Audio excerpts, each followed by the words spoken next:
National institute online അക്കാദമിയിലേക്ക് സ്വാഗതം.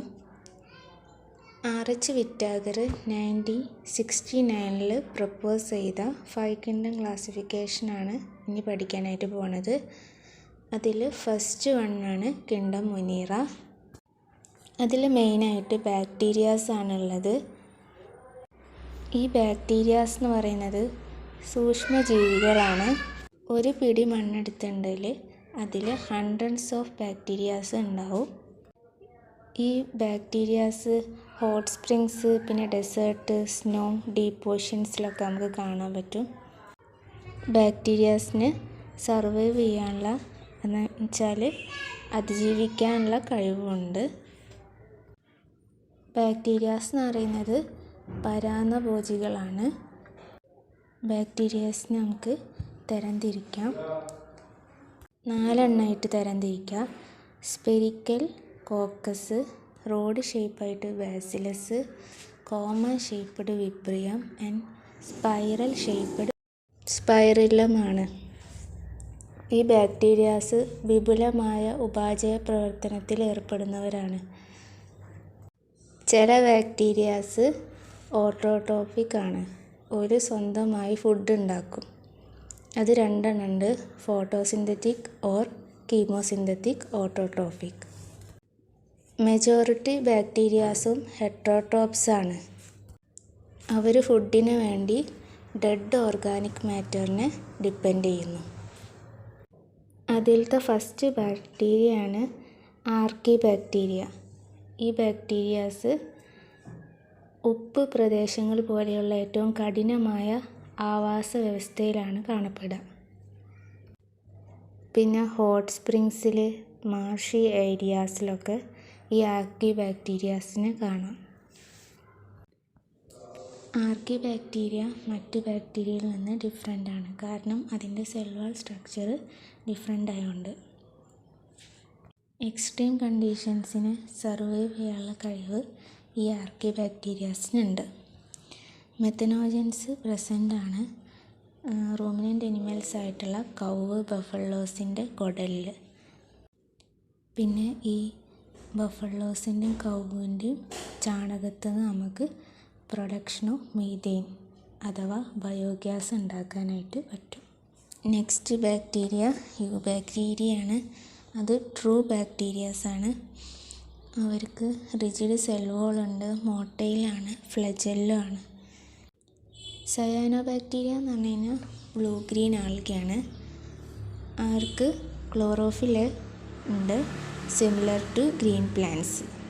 അതിന് പറയുന്നതാണ് ഫോട്ടോസിന്തറ്റിക് ഓട്ടോട്രോപ്സ്. പിന്നെ സയാനോബാക്ടീരിയാസ് യൂണിസെല്ലുലാറാണ്, കൊളോണിയൽ ഓർ ഫിലമെൻ്റസ് ആണ്. പിന്നെ ഫ്രഷ് വാട്ടറിലല്ലേൽ മറൈൻ ടെറസ്ട്രിയൽ ആൽഗയാണ്. ഈ കോളനീസിന് ചുറ്റായിട്ട് ഒരു ജെലാറ്റീനിയസ് ഷെത്ത് ഉണ്ടാവും.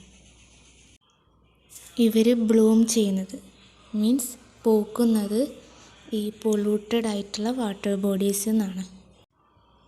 ചില ഓർഗാനിസംസ് നൈട്രജനെ, അറ്റ്മോസ്ഫിയറിലുള്ള നൈട്രജനെ ഫിക്സ് ചെയ്യുന്നു ഇൻ സ്പെഷ്യലൈസ്ഡ് സെൽസിൽ നിന്ന്.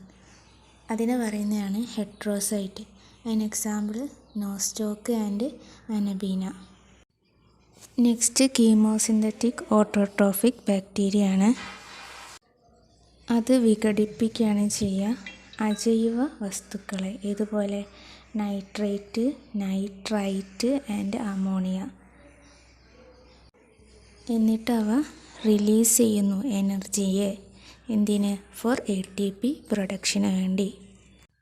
പിന്നെ ഇവക്ക് ഗ്രേറ്റ് റോളുണ്ട് റീസൈക്ലിംഗ് ന്യൂട്രിയൻസായിട്ട് like nitrogen, phosphorus, iron and sulphur.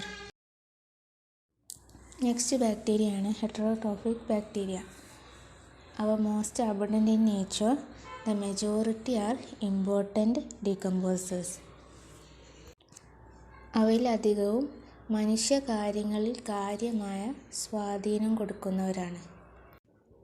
അത് പാല് തൈരാക്കാൻ സഹായിക്കുന്നു, ആൻറ്റിബയോട്ടിക്കിൻ്റെ പ്രൊഡക്ഷന് സഹായിക്കണം, ലെഗ്യൂം റൂട്ടിൽ നൈട്രജൻ ഫിക്സ് ചെയ്യാനും സഹായിക്കുകയാണ്. അവയിൽ ചിലത് മനുഷ്യരുടെ വിളകൾക്കും കൃഷി മൃഗങ്ങൾക്കും വളർത്തുമൃഗങ്ങൾക്കും നാശമുണ്ടാക്കുന്ന രോഗാണുക്കളാണ്. പിന്നെ കോളറ, ടൈഫോയിഡ്, ടെറ്റാനസ്, സിട്രസ് കാൻകർ ഇവ വ്യത്യസ്തമായ ബാക്ടീരിയകൾ മൂലമാണ് ഉണ്ടാവുന്നത്. പ്രധാനമായും വിഘടനത്തിലൂടെയാണ് ബാക്ടീരിയകൾ പുനർനിർമ്മിക്കുന്നത്. ചിലപ്പോൾ പ്രതികൂല സാഹചര്യങ്ങളിൽ അവർ ബീജങ്ങൾ ഉൽപ്പാദിപ്പിക്കുന്നുണ്ട്. ഒരു ബാക്ടീരിയയിൽ നിന്ന് മറ്റൊന്നിലേക്ക് DNA കൈമാറ്റം സ്വീകരിച്ചുകൊണ്ട് സെക്ഷൽ റീപ്രൊഡക്ഷനിലൂടെ അവ പുനർനിർമ്മിക്കുന്നുണ്ട്. നെക്സ്റ്റ് മൈക്കോപ്ലാസ്മയാണ്. അവ ഏറ്റവും ചെറിയ ലിവിങ് സെല്ലാണ്. അവർക്ക് ലാക്ക് സെൽ വോളാണ്. ഓക്സിജൻ ഇല്ലാണ്ട് സർവൈവ് ചെയ്യാനുള്ള കഴിവ് അവർക്കുണ്ട്. അധിക മൈക്കോപ്ലാസ്മയും രോഗകാരിയാണ് ഇൻ എനിമൽസിനും ആൻഡ് പ്ലാന്റ്സിനും.